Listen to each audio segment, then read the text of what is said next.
Bonjour, bienvenue dans la série Science or Not Science. Donc nous avons dit que nous insistions sur la mesure parce qu'elle est vraiment au cœur de la méthode scientifique et donc au cœur de la science. Et l'instrument de mesure est au cœur de la mesure. Donc l'instrument de mesure est quelque chose de fort important sur lequel nous allons nous étendre un peu. Donc un instrument de mesure a pour objectif de mesurer, d'observer une grandeur et de le comparer à un étalon. L'étalon étant inclus à l'appareil ou non. Pour des mesures de faible valeur, de faible quantité, des grandeurs très petites, on va utiliser divers dispositifs d'amplification, qu'ils soient mécaniques, optiques ou électriques ou électroniques. Ces derniers sont ce qu'il y a de mieux, et c'est ce qui est le plus utilisé maintenant, parce que les dispositifs d'amplification électronique ont l'avantage d'être souples, peu coûteux, très puissants, très efficaces, très précis. Alors, la qualité des instruments de mesure sont la fidélité, la sensibilité et la justesse. Alors commençons par la fidélité.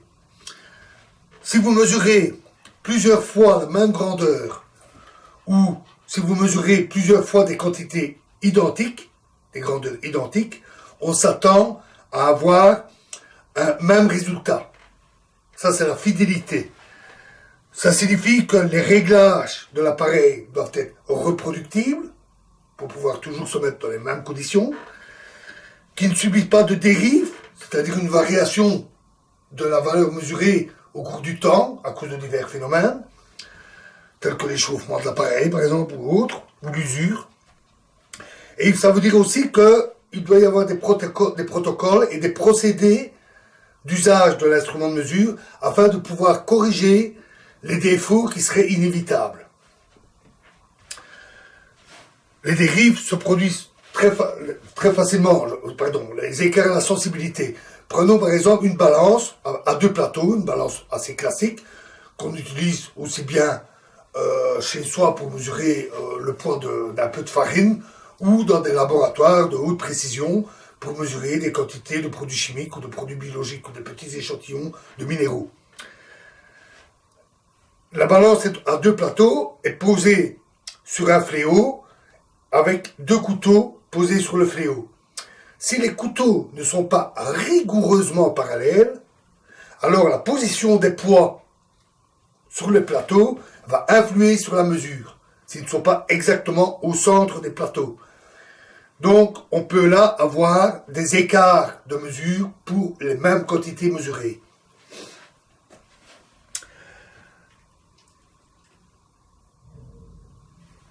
Dans beaucoup de dispositifs électroniques, on obtient une valeur mesurée, électrique, qui est mise en opposition avec une grandeur connue, et le résultat se traduit par un zéro, qui est souvent le plus précis à mesurer. Et dans ce genre de dispositif, l'électronique produit de la chaleur à cause de l'effet Joule. Et la chaleur varie selon les temps d'utilisation et selon les différentes composantes. Les différentes parties de l'appareil ne vont pas chauffer de la même manière. Et en particulier, la partie électronique pour la mesure et la partie pour la grandeur connue peuvent réagir différemment. Ça se traduit par des dérives, des variations de la mesure. Lorsque vous avez un appareil qui s'est échauffé, il faut parfois plusieurs heures pour le stabiliser, pour le laisser se remettre à température stable, uniforme. Et dans beaucoup de dispositifs d'instruments de mesure de très haute qualité, une température constante de la pièce est exigée. Avec certains dispositifs très sensibles, il est même exclu d'aller faire des mesures à l'extérieur. Ensuite, la sensibilité. Un point très important, puisque c'est la plus petite quantité que l'on peut mesurer. Souvent traduite en la plus petite quantité traduisant un résultat observable, tel que le mouvement d'une aiguille. C'est évidemment important puisque c'est le but d'un instrument de mesure, c'est de pouvoir mesurer des quantités. On exprime souvent cette sensibilité dans la grandeur correspondante. Par exemple, on va dire qu'une balance est une sensibilité en milligrammes ou en microgrammes. Un galvanomètre va avoir une sensibilité en microampères. Un dispositif électronique aura une sensibilité en microvolts, etc. Cette sensibilité est appelée sensibilité absolue. En réalité, elle est peu significative parce que elle peut varier de manière assez importante selon les conditions d'usage, parfois même selon les utilisateurs. Un frémissement d'aiguille pourra être vu par quelqu'un qui a une très bonne vue et pas par quelqu'un d'autre. On peut de plus facilement l'améliorer. Par exemple, dans une balance avec une aiguille, vous remplacez l'aiguille par une aiguille beaucoup plus fine, vous placez une loupe et vous pourrez voir le mouvement de l'aiguille pour de toutes petites charges. Donc la sensibilité peut facilement être augmentée. On préfère donc en général une sensibilité relative plutôt qu'une sensibilité absolue. C'est-à-dire le rapport entre la sortie et l'entrée, la manière dont la sortie varie en fonction de la grandeur en entrée. Par exemple, pour une balance, on va dire elle dévie de autant de degrés par gramme de charge.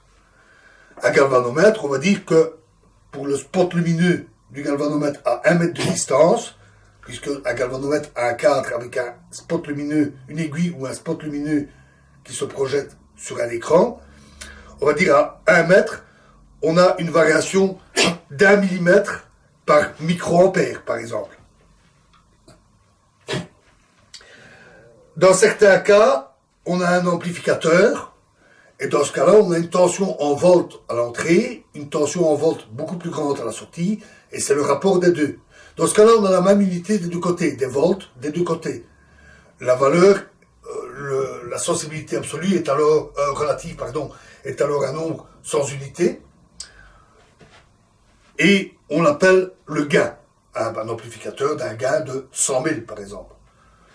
1 microvolt à l'entrée donne 1 dixième de volt à la sortie. Quand on mesure de la matière, des propriétés de la matière, des échantillons, il est souvent important de rapporter la sensibilité à la quantité de matière. Par exemple, si on utilise l'absorption lumineuse par un échantillon, il faudra le rapporter à la longueur du chemin lumineux dans la matière. Ou si on mesure des quantités magnétiques d'un échantillon, on va rapporter la sensibilité à la masse de l'échantillon. Si on mesure des propriétés nucléaires, on va rapporter ça au nombre d'atomes, d'isotopes radioactifs par exemple, présents dans un échantillon. Il est souvent utile d'exprimer la sortie en fonction de la masse de l'échantillon, parce qu'il est très fréquent d'avoir des échantillons de très petite taille, par exemple en biologie. Si vous faites des mesures sur de l'ADN, vous ne pouvez pas espérer avoir 1 kilo d'ADN. Les quantités peuvent souvent être très petites, et donc la sensibilité mesurée en fonction de la masse est importante. Et on obtient des mesures absolument d'une précision, d'une sensibilité absolument diabolique. Par exemple, 1 gramme de matière, c'est 6 fois 10 exposant 23 atomes, c'est-à-dire, ou molécules, c'est-à-dire 60 000 milliards d'atomes. Si on fait une mesure dite par résonance électronique, on peut mesurer des sensibilités s'exprimant en 10 exposant 12, c'est-à-dire 1000 milliards d'atomes, c'est 1 milliard de fois moins qu'1 gramme. Lorsqu'on fait des mesures par spectroscopie dite OG, on peut mesurer des échantillons de 10 exposant moins 8 grammes, c'est-à-dire 1 centième de millionième de gramme. Alors, quelles sont les limites de la sensibilité d'un instrument de mesure? les limites sont essentiellement de nature énergétique. Il faut une certaine énergie pour faire réagir un dispositif. Donc, le but sera toujours de diminuer les pertes dans le dispositif de mesure, dû à la chaleur, la perte de chaleur ou les frottements. Les frottements, de toute façon, sont toujours très nuisibles, parce que des pièces qui frottent, lorsqu'elles s'arrêtent, elles ne sont jamais parfaitement alignées. Elles se décalent. Et ça introduit des biais dans les mesures qui sont parfois très importants. Donc on évite toujours autant que possible les frottements. On va aussi utiliser des amplificateurs qui permettent d'avoir plus d'énergie en sortie de l'amplificateur. Alors, prenons un exemple d'amélioration de sensibilité d'un instrument de mesure. Prenons l'exemple d'un ampèremètre ou d'un galvanomètre, donc qui mesure un courant électrique. Un galvanomètre est constitué d'un aimant fixe et d'une bobine montée sur un cadre autour de l'aimant. Un cadre qui peut pivoter. Et il y a un ressort qui ramène le cadre à la position 0 quand il n'y a pas de courant électrique. Le cadre lui-même est, pour les dispositifs les moins précis, est formé avec un axe attaché à des paliers de roulement par exemple. Ça induit des frottements, donc ce n'est pour des appareils bon marché. Si on veut mesurer des milliampères ou des microampères, il faut passer à des paliers dits d'horlogerie, comme on en utilise dans des montres mécaniques. Dans ces cas-là, l'axe est très pointu et il est serré contre des coupelles très dures, par exemple en rubis. Vous avez déjà entendu parler des montres à rubis. Eh bien, c'est cela. Le frottement se produit juste sur la pointe de l'axe, ce qui réduit au minimum les frottements de la rotation.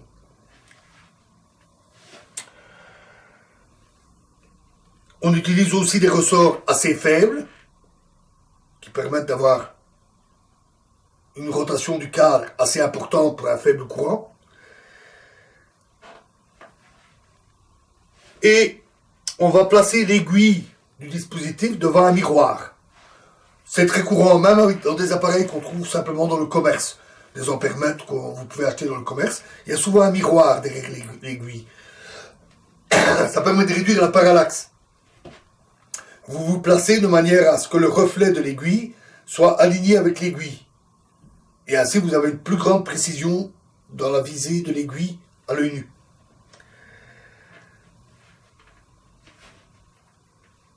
Alors, si on veut mesurer des courants de l'ordre de 10-8 à 10-10 ampères, c'est-à-dire jusqu'à un dixième de milliardième d'ampère,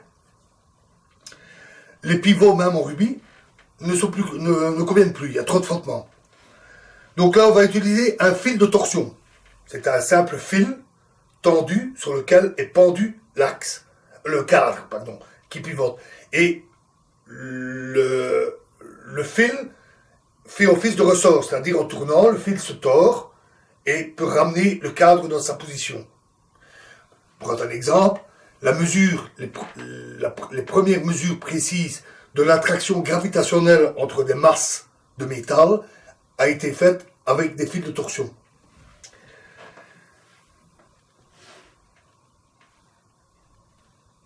Si on veut augmenter la sensibilité du dispositif, il suffit d'utiliser un fil de torsion plus fin. À ce moment-là, la torsion du fil sera plus faible et le cadre va pouvoir tourner de manière plus importante pour un faible courant.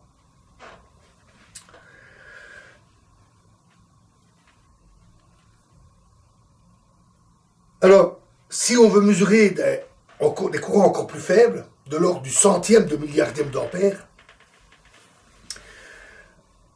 même ce dispositif ne convient plus, parce que l'énergie magnétique dans la bobine devient trop faible pour déplacer le cadre. Dans ce cas-là, à l'entrée, on va mettre un amplificateur à courant continu qui va amplifier le courant à mesurer. Mais si on veut mesurer encore plus faible, de l'ordre de 10-15 à 10-16 ampères, c'est-à-dire un dixième de millionième de milliardième d'ampères, c'est vraiment très faible, dans ce cas-là, les amplificateurs à courant continu ne conviennent plus non plus. On va moduler le signal en le hachant, par exemple, donc on le coupe pour le remettre en route, on le coupe pour le remettre en route, le signal d'entrée à assez basse fréquence, et on va utiliser des amplificateurs alternatifs, qui sont beaucoup plus sensibles, beaucoup plus précis. Et on utilisera une démodulation asynchrone pour extraire le signal de l'oscillation à la sortie. Voilà, donc avec toutes ces améliorations, nous pouvons couvrir une sensibilité jusqu'à 20 décimales après la virgule. C'est vous dire les sensibilités qu'on est capable d'atteindre à condition de faire des efforts dans la technologie, la précision, la fiabilité du dispositif.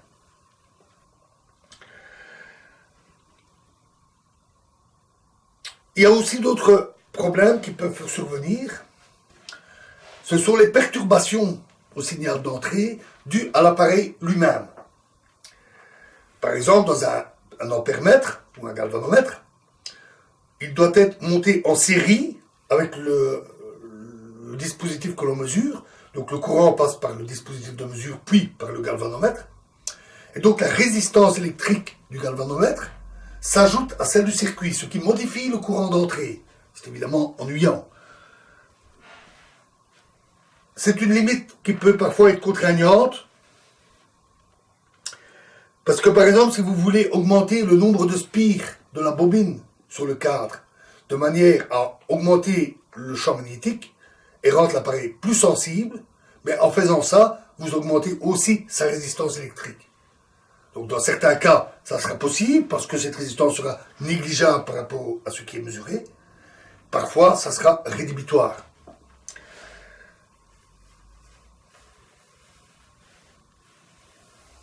Alors, dans d'autres dispositifs, parfois c'est l'inverse. Par exemple, dans un voltmètre, ils sont montés là en parallèle sur le dispositif pour mesurer une tension électrique.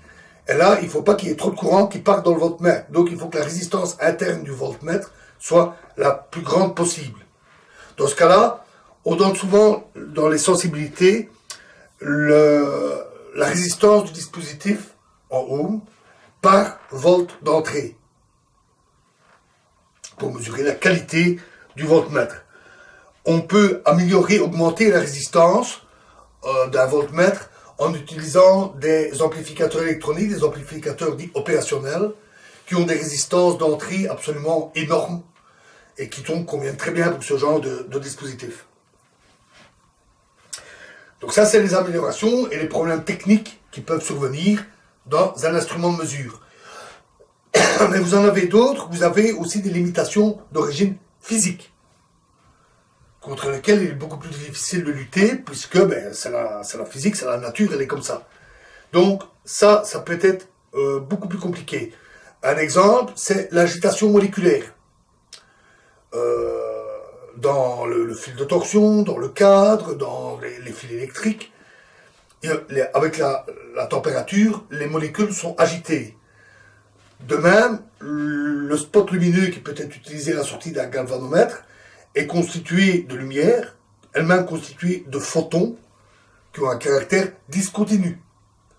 Tout cela, quand on atteint des sensibilités énormes, se traduit par un tremblement du spot à la sortie. Alors,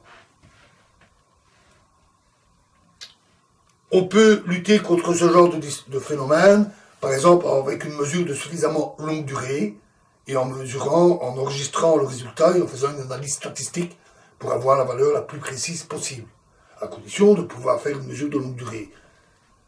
À cause d'un phénomène d'échauffement des dispositifs, par exemple, parfois ce n'est pas possible. Il y a aussi les frottements, alors j'en ai déjà parlé, mais ils sont toujours inévitables. Même un fil de torsion a des frottements. Donc il est fixe, mais en tournant, en se tordant, les atomes à l'intérieur du fil vont frotter les uns contre les autres. Il y a donc un frottement interne au fil de torsion. Donc on ne sait pas éviter tous les frottements. Dans les amplificateurs électroniques, il y a aussi ce qu'on appelle un bruit thermique, dû à l'agitation thermique des électrons. À l'entrée de l'amplificateur, c'est gênant, puisque ce bruit va être amplifié en même temps que le signal utile. Il peut arriver que le signal utile soit complètement noyé dans le bruit.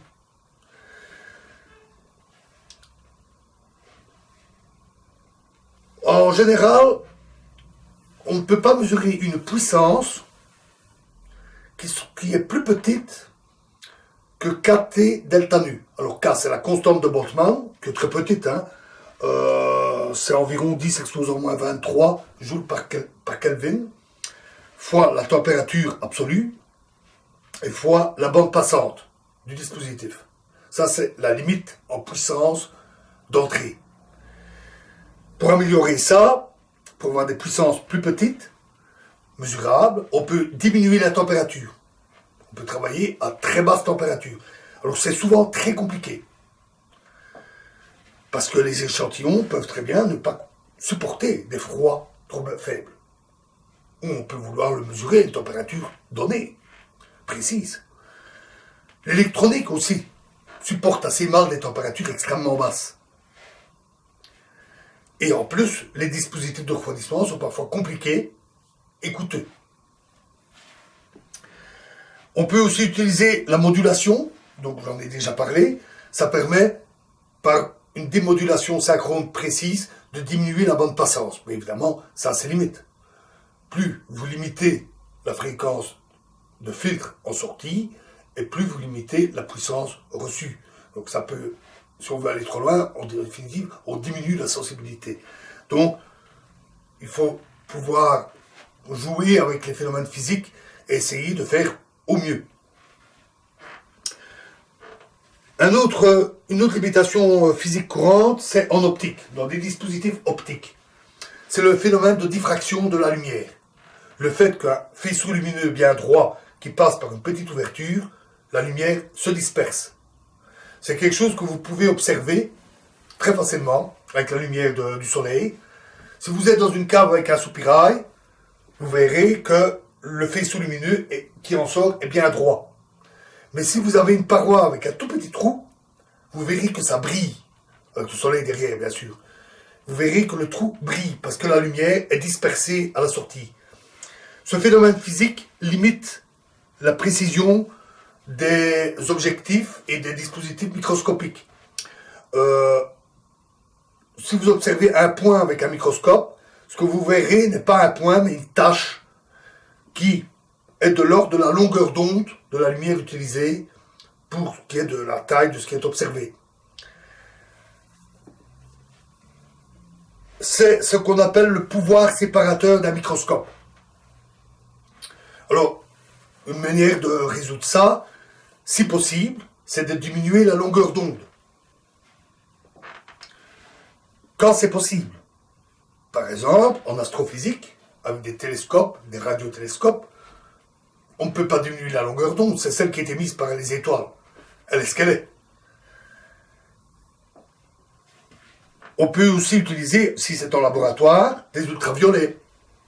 Parce que là, il faut un dispositif d'affichage, évidemment, parce qu'on ne peut pas les voir à l'œil nu. Ou alors, on va utiliser un microscope électronique, où la lumière, les électrons remplacent la lumière, et la longueur d'onde des électrons peut être beaucoup plus petite que celle de la lumière même ultraviolette. Mais là aussi, il y a des limites. Parce que si vous diminuez la longueur d'onde, la mécanique quantique nous dit que les particules, photons ou électrons, voient leur énergie augmenter. Ce qui peut conduire à des dégâts. Des dégâts dans les matériaux, biologiques par exemple, en détruisant les molécules que l'on veut observer, ou même des matériaux minéraux, des minéraux qui peuvent être altérés par des particules, électrons, photons trop énergétiques. Donc il faut toujours à nouveau composer avec ce que nous permet la physique et la nature. Et en fonction de ce qu'on a besoin de faire. Voilà, alors, je ne vais pas faire trop long, donc dans la prochaine vidéo, nous apporterons la dernière qualité qui est la justesse. Je vous remercie.